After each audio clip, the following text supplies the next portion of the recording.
নমস্কাৰ এতিয়া আমি এক্সাৰসাইজ 1.5 কৰিম 1.5 ত আমাক পাঁচটা অংক দিয়া আছে ইহতক কি কৰিব দিছে পৰিমেয় আৰু অপৰিমেয় হিচাপে ভাগ কৰিব দিছে এতিয়া ইহতক ভাগ কৰাৰ কাৰণে আমি পৰিমেয় আৰু অপৰিমেয় সংখ্যাৰ কিছু কথা জানিব লাগিব এটা কথা হৈছে কি সকলোবিলাক মৌলিক সংখ্যাৰ বৰ্গমূল অপৰিমেয় ইয়াৰ পিছত আমি জানিব লাগিব এটা পৰিমেয় সংখ্যাৰ লগত আন এটা পৰিমেয় সংখ্যা এটাৰ লগত আন এটা পৰিমেয় সংখ্যা যদি যোগ হৈ থাকে বিয়োগ হৈ থাকে পূৰণ হৈ থাকে হৰণ হৈ থাকে তেতিয়া হলে যেটো আমি ফল পাম সেই ফলটো এটা কি হ'ব পৰিমেয় সংখ্যা হ'ব আমি মনত ৰাখিব লাগে এটা পৰিমেয় সংখ্যাৰ লগত আন এটা পৰিমেয় সংখ্যা যদি যোগ হৈ থাকে বিয়োগ হৈ থাকে পূৰণ হৈ থাকে নতুবা হৰণ হৈ থাকে সকলো ক্ষেত্ৰতে কি হ'ব ৰিজাল্ট যেটো ফল পাম হেতু কি হ'ব এটা পৰিমেয় সংখ্যা হ'ব এতিয়া একে ধৰণে এটা পৰিমেয় সংখ্যাৰ লগত যদি এটা অপৰিমেয় সংখ্যা যোগ হৈ থাকে বা বিয়োগ হৈ থাকে তেতিয়া হলেও যেটো ফল পাম হেতু কি হয় এটা অপৰিমেয় সংখ্যা হয় এটা পৰিমেয় সংখ্যাৰ লগত এটা অপৰিমেয় সংখ্যা যোগ হৈ থাকিলে কি হ'ব যেটো ফল পাম হেতু অপৰিমেয় হ'ব এটা পৰিমেয় সংখ্যাৰ পৰা এটা অপৰিমেয় সংখ্যা যদি বিয়োগ হৈ থাকে বিয়োগ ফলটো কি হ'ব এটা অপৰিমেয় সংখ্যা হ'ব এটা পৰিমেয় সংখ্যাৰ লগত এটা অপৰিমেয় সংখ্যা পূৰণ হৈ থাকিলেও পূৰণ ফলটো কি হ'ব অপৰিমেয় সংখ্যাই হ'ব মাত্ৰ ইয়াত কন্ডিশন কি যেটো পৰিমেয় সংখ্যা থাকিব সেই সংখ্যাটো শূন্য হ'ব নোৱাৰিব কাৰণ যদি শূন্য হৈ যায় পূৰণ কৰিলে যেটো ফল পাম পূৰণ ফলটো শূন্য হৈ যাব শূন্য নিজে এটা পৰিমেয় সংখ্যা গতিকে কন্ডিশনটো কি পৰিমেয় সংখ্যাৰ লগত অপৰিমেয় সংখ্যা পূৰণ হৈ থাকিলে পূৰণ ফলটো এটা কি হয় অপৰিমেয় সংখ্যাই হয় মাত্ৰ পৰিমেয় সংখ্যাটো শূন্য হ'ব নোৱাৰিব যদি শূন্য হয় তেতিয়া হলে পৰিমেয় হ'ব একে ধৰণে হৰণ আৰু পূৰণৰ ক্ষেত্ৰত শৰ্ত একে যদি এটা পৰিমেয় সংখ্যাক এটা অপৰিমেয় সংখ্যাৰে হৰণ কৰো তেতিয়া হলে হৰণ ফলটো অপৰিমেয় হ'ব যদিহে পৰিমেয় সংখ্যাটো শূন্য নহয় অকল পূৰণ আৰু হৰণৰ ক্ষেত্ৰত কি হ'ব পূৰণ আৰু হৰণৰ ক্ষেত্ৰত দুয়োটা ক্ষেত্ৰতে পৰিমেয় সংখ্যাটো শূন্য হ'ব নোৱাৰিব অশূন্য পৰিমেয় সংখ্যা এটাৰ লগত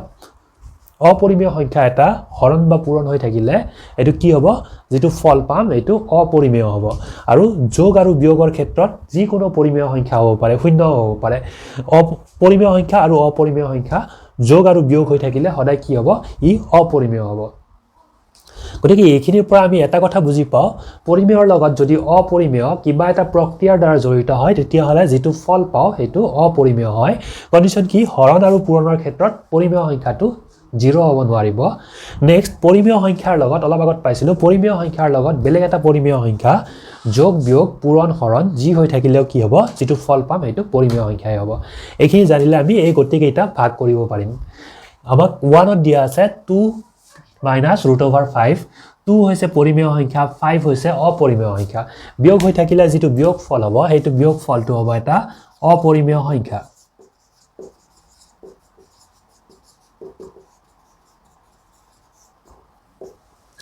এটো দিয়া আছে 3 √23 √23 এতিয়া 23 কি মৌলিক সংখ্যা হয় গতিকে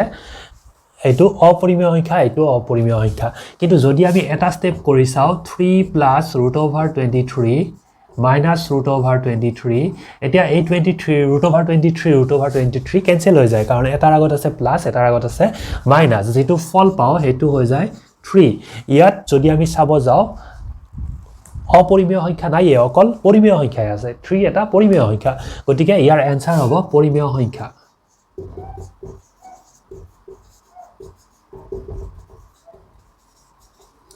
নেক্সট কোৱেশ্চন নম্বৰ 3 দিয়া আছে 2 √7 এইটো যদি আমি এটা স্টেপ কৰো 2 √7 ক আমি লিখিম 2 √7 পূৰণ হৈ থাকিলে আমি পূৰণটো নিদিয়াকে 2 √7 লিখি দিও এটো ভাঙি লিখিলে 2 √7 হ'ব এটো তলৰটো হৈ যাব 7 √7 যদি আমি চাও √7 একে হয় গতিকে কাট খাই যাব কাট খাই কি থাকিব 1 থাকিব এতিয়া ৰিজাল্ট পাম আমি 2/7 2/7 এটা কি পৰিমেয় সংখ্যা গতিকে এইটো কি হ'ব आंसर হ'ব পৰিমেয় সংখ্যা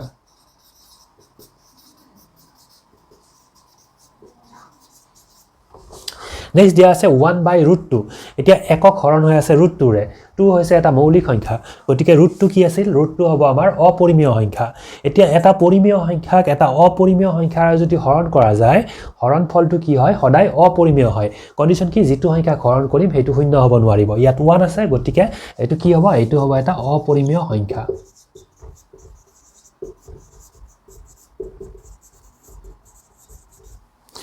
Next question 5. 5 আছে 2 পাই পাই নিজে এটা অপৰিমেয় সংখ্যা গতিকে অপৰিমেয় সংখ্যাৰ লগত 2 হৈছে পৰিমেয় সংখ্যা পৰিমেয় সংখ্যাৰ লগত অপৰিমেয় সংখ্যা এটা পূৰণ হলে পূৰণ ফলটো কি হৈ যায় পূৰণ ফলটো হয় অপৰিমেয় সংখ্যা কন্ডিশন আছিল পৰিমেয় সংখ্যাটো শূন্য হ'ব নোৱাৰিব ইয়াত 2 আছে গতিকে এইটোৰ आंसर কি হ'ব এইটোৰ आंसर হ'ব অপৰিমেয় সংখ্যা অপৰিমেয় সংখ্যা এইটো আমাৰ এইখিনি হৈ গল এতিয়া আমি কোৱেশ্চন নাম্বাৰ 2 কেইটা কৰিম 2 কেইটা আমাক হৰণ কৰিব গৈছে প্ৰত্যেকটো ৰাখি আমি হৰণ কৰিব লাগে তো 1 ত আমাক দিয়া আছে 3 +√3 হল ইনটু 2 +√2 এইটো আমি আগত যিবিলাক পূৰণ কৰিছো a + b hall into c + d এনেকুৱা আমি বিভিন্ন পূৰণ আগত কৰিছো এনেকুৱা ফৰ্মত থকা বীজগণিতৰ একে নীতি নিয়মে ইয়াত প্ৰযোজ্য হয় সো এইটো কৰিব গলে আমি ফাৰ্স্ট 3 ৰে পূৰণ কৰিব লাগিব সেকেন্ড ব্ৰেকেটত থকা গোটেইখিনি সো 3 * 2 + √2 নেক্সট প্লাস √3 ৰে আমি পূৰণ কৰিব লাগিব সেকেন্ড ব্ৰেকেটৰ গোটেইখিনি 2 + √2 এতিয়া 3 লগত 2 মাল্টিপ্লাই হ'ব সো 3 * 2 এইটো প্লাস ৰিজাল্টটো প্লাস আহিব 3 লগত √2 মাল্টিপ্লাই হ'ব 3 * √2 প্লাস এইখিনি কৰিলে √3 লগত 2 মাল্টিপ্লাই হৈ আছে ইয়াত সো √3 * 2 প্লাস দুটা প্লাস আছে গতিকে প্লাসে হ'ব √3 লগত √2 মাল্টিপ্লাই হৈ আছে সো √3 * √2 এইখিনি লৈকে আমাৰ হৈ গল এতিয়া 3 * 2 = 6 প্লাস আৰু 3 * √2 আছে আমি এনেকৈ লিখিম 3 √2 এটো মাজৰ পূৰণ চিহ্নটো আমি নিদিও প্লাস ইয়াত আছে √3 * 2 এটো আমি কি কৰো 2 হৈছে আমাৰ পৰিমেয় সংখ্যা √3 হৈছে অপৰিমেয় সংখ্যা আমি পূৰণ কৰি লিখিলে সদায় কি কৰো পৰিমেয় সংখ্যাটো আগত লিখো তাৰ পিছত অপৰিমেয় সংখ্যাটো লিখো গতিকে এইটো আমি লিখিম 2 √3 নেক্সট এইটো প্লাস √3 * √2 আছে এইটো আমি এটা নিয়ম জানিব লাগিব এটো কি √a * √b = √ab হয় এইটো আমাৰ জানা থাকিব লাগিব সো √a * √b = √ab অৰ্থাৎ কি ৰুটৰ ভিতৰত যদি দুটা সংখ্যা থাকে তেতিয়া হলে আৰু যদি হয় পূৰণ হৈ থাকে দুটাকে এটা ৰুটৰ ভিতৰত লিখিব পাৰি ৰুটৰ ভিতৰত কি হ'ব 3 * 2 হ'ব দুটা ৰুটৰ ভিতৰত আছিল এটাৰ ভিতৰত আছিল 3 এটাৰ ভিতৰত আছিল 2 মাজত কি আছিল পূৰণ হৈ আছিল দুইটাকে এটা ৰুটৰ ভিতৰত লিখি কেনে পূৰণ কৰিব পাৰি সো 3 * 2 এতিয়া এইটো কৰিলে = 6 + 3 √2 + 2 √3 প্লাস এইটো আছে √6 এইটো আমাৰ आंसर হৰণ কৰা হৈ গল নেক্সট আমাৰ 2 কি দিয়া আছে 3 + √3 হল ইনটু 3 - √3 সো এইটো এনেকুৱা হৈ আছে a + b hall into a - b এইটো এটা অভেদ আছিল ইয়াৰ ৰিজাল্টটো আমি জানো a² - b² গতিকে ইয়াত a ৰ জায়গাত কি আছে a ৰ জায়গাত 3 আছে আৰু b ৰ জায়গাত √3 আছে সো এইটোৰ आंसर আহিব 3² - √3 হোল স্কয়াৰ ইয়াত এটা কথা জানিব লগা থাকিলে আমাৰ a ইয়াৰ ওপৰত ৰুট থাকিলে আমি যদি হোল স্কয়াৰ কৰি দিও তেতিয়া হলে কি পাম আমি आंसर a পাম ৰুট আৰু স্কয়াৰ দুয়োটাই নোহোৱা হৈ যাব নতুবা যদি এনেকুৱা হয় a² থাকিলে ইয়াৰ যদি আমি ৰুট লও তেতিয়া হলে আমি কি পাম ৰিজাল্ট a পাম গতিকে ইয়াত ৰুট আৰু স্কয়াৰ দুয়োটাই আছিল ৰুট আৰু স্কয়াৰ দুয়োটা নোহোৱা হৈ যাব এটো কৰিলে 3² = 9 মাইনাস ইয়াত ৰুট আৰু স্কয়াৰ দুয়োটা কেনসেল হৈ কেনে হ'ব 3 এতিয়া 9 - 3 = 6 এইটো আমাৰ आंसर সো আমাৰ 2 1 আৰু 2 কৰা হৈ গল আমি জানিব লগা কথা থাকিলে root over a into root over b equal to root over ab আৰু root over a whole square বা a square ওপৰত root থাকিলে result কি আহে a আহে এতিয়া next question number 3 question number 3 আমাক দিয়া আছে root over 5 plus root over 2 whole square এইটো আমাৰ ফৰ্মুলা আছিল a plus b whole square equal to a square plus 2ab plus b square গতিকে এইটো ফৰ্মুলা যদি আমি এপ্লাই কৰো তেতিয়ালে ফাৰ্স্ট আহিব root over 5 whole square plus 2 into এর জায়গায় root over 5 আছে so root over 5 b এর জায়গায় root 2 আছে গতিকে root over 2 plus b square এর জায়গায় আহিব root 2 whole square আমি কি কৰিছো এই ফৰ্মুলাটো এটো যেটো অভেদ আছিল এটো আমি ব্যৱহাৰ কৰিছো ব্যৱহাৰ কৰি কেনে আমি পালো root 5 square plus 2 into root 5 into root 2 plus root 2 whole square এতিয়া আমি অলপ আগত শিকিছো root আৰু square দুইটা থাকিলে দুইটা কেনসেল হৈ যায় গতিকে ইয়াত আহিব 5 plus ইয়াত 2 into এটো ৰুটৰ ভিতৰত 5 আছে আৰু ৰুটৰ ভিতৰত 2 আছে দুইটা মাল্টিপ্লাই হৈ আছে গতিকে আমি এটা ৰুটৰ ভিতৰত লিখিম লিখিলে আমি 5 into 2 পূৰণ কৰি কেনে দিব লাগিব ৰুটৰ ভিতৰত প্লাস ইয়াত আছিল root 2 whole square গতিকে root আৰু square দুইটা নাইকিয়া হৈ কেনে থাকিব 2 এতিয়া যদি আমি চাও 5 আৰু 2 পৰিমেয় সংখ্যা হয় গতিকে দুইটা পৰিমেয় সংখ্যা আমি যোগ কৰিব পাৰিম 5 plus 2 কৰিলে আমি পাম 7 plus এটো আছে 2 ৰুটৰ ভিতৰত এতিয়া 5 to 10 থাকিব সো 2 root 10 আমি পালো 7 plus 2 root 10 এইটো আমাৰ সৰল কৰা হৈ গল ইয়াক আৰু এইখিনিকৈ সৰল কৰিব নোৱাৰো এতিয়া আমি কৰিব লাগে 4 4 আমাক দিয়া আছে root 5 minus root 2 whole into root 5 plus root 2 এইটো একে আছে a plus b whole into a minus b এইটো অভেদৰ লগত মিলিব গতিকে এইটোৰ এনসাৰ আহিব এৰ জায়গাত আছিল root 5 গতিকে root 5 whole square minus b এর জায়গাত আছিল root 2 গতিকে root 2 whole square এতিয়া root 5 whole square কৰিলে root আৰু square cancel কৰি কেনে 5 থাকিব এইটো root আৰু square cancel কৰি কেনে 2 থাকিব এতিয়া 5 minus 2 equal to 3 এইটো আমাৰ आंसर হৈ গল কোৱেশ্চন নম্বৰ 2 4 সো আমি এতিয়া টুৰ কোৱেশ্চন নম্বৰ 5 কৰিম টুৰ কোৱেশ্চন নম্বৰ 5 ত দিয়া আছে 3 root 5 minus 4 root 3 সো এইটো কৰাৰ কাৰণে আমি এটা অভেদ জানিব লাগিব অভেদটো আছিল a minus b whole square equal to a square minus 2ab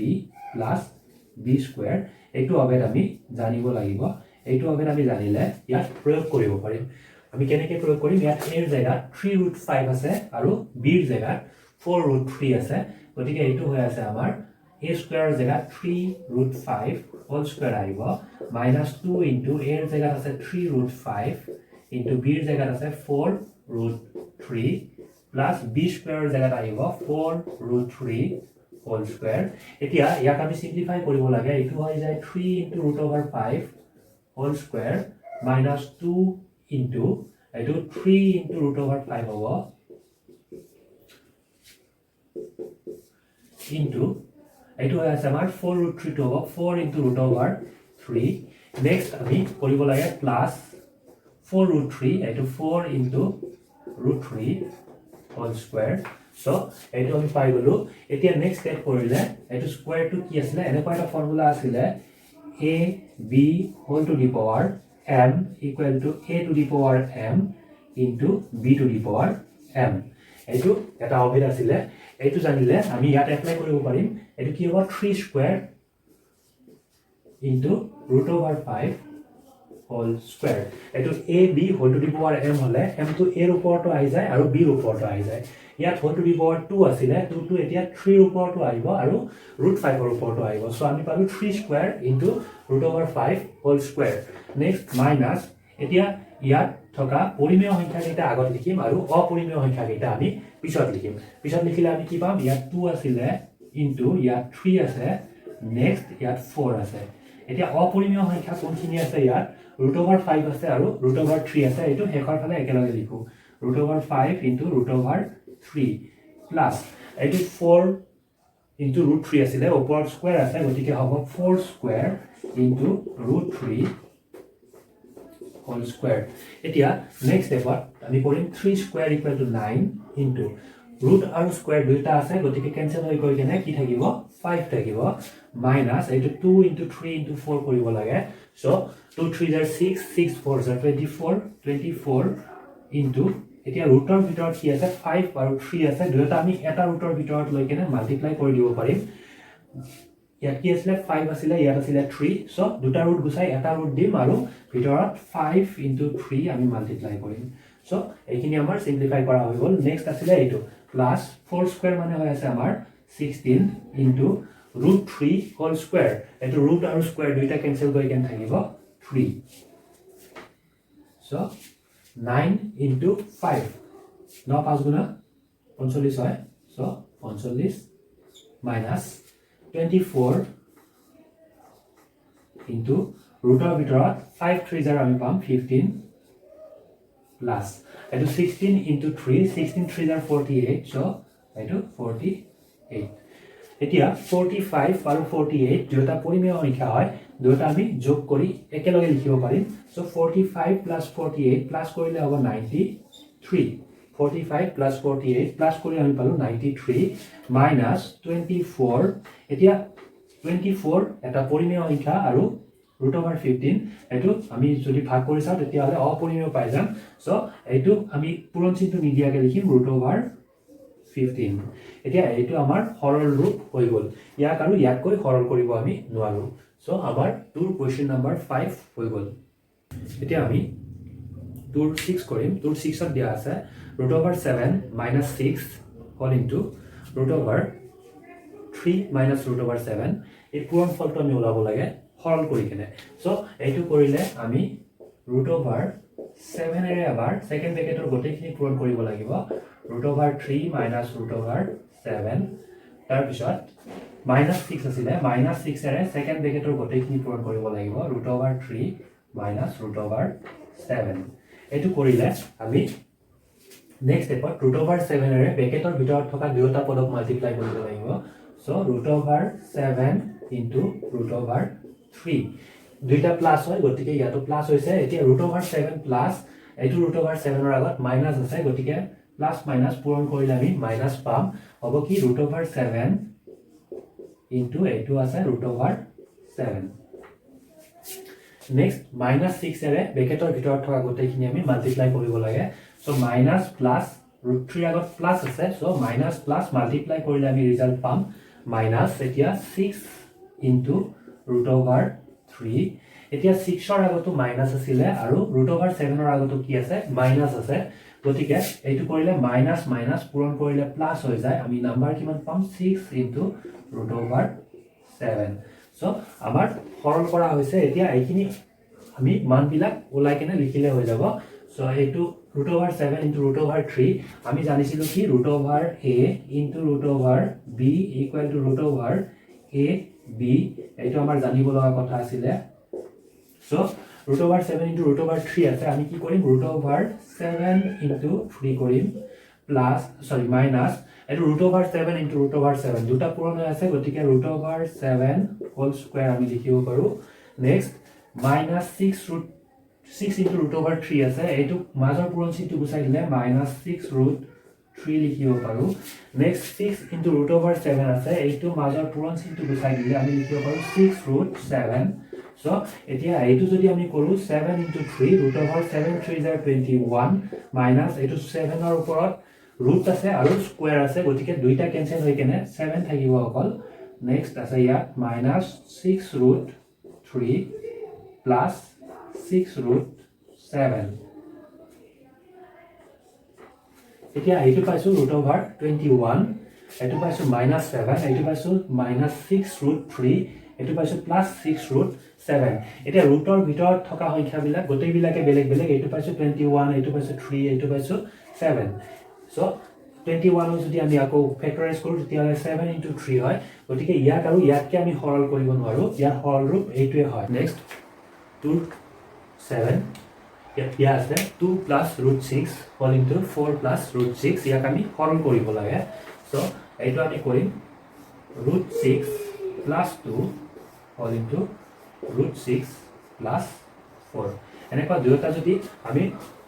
বিপৰীত ক্ৰমত লিখো এইটো 2 √6 আছিল আমি লিখিম √6 plus 2 সো প্ৰথম দুটা পেকেটত থকা প্ৰথম পদটো একে হৈ গ'ল এনেকুৱা ক্ষেত্ৰত আমাৰ এটা অভেদ আছিলে এনেকুৱা x plus a whole into x plus b equal to আছিলে x square plus a plus b whole into x plus ab এইটো অভেদ আমি পাইছো এতিয়া এই অভেদটো আমি প্ৰয়োগ কৰিব পাৰিম প্ৰয়োগ কৰিলে ইয়াত x ৰ জায়গাত কি আছে x ৰ জায়গাত আছে √6 এৰ জায়গাত আছে 2 নেক্সট দ্বিতীয় পেকেটটো x ৰ জায়গাত কি আছে √6 আৰু b ৰ জায়গাত আছে 4 সো এইটো এতিয়া আমি এই অভেদটো যদি প্ৰয়োগ কৰো তেতিয়া হলে আমি পাম √6 হোল স্কয়াৰ অৰ্থাৎ x স্কয়াৰৰ কাৰণে plus a plus b x আছিলে সো a ৰ কাৰণে কি আছে ইয়াত a ৰ কাৰণে 2 আছে গতিকে 2 প্লাস b ৰ কাৰণে আছে 4 so 2 plus 4 into x x ৰ কাৰণে আছিলে √6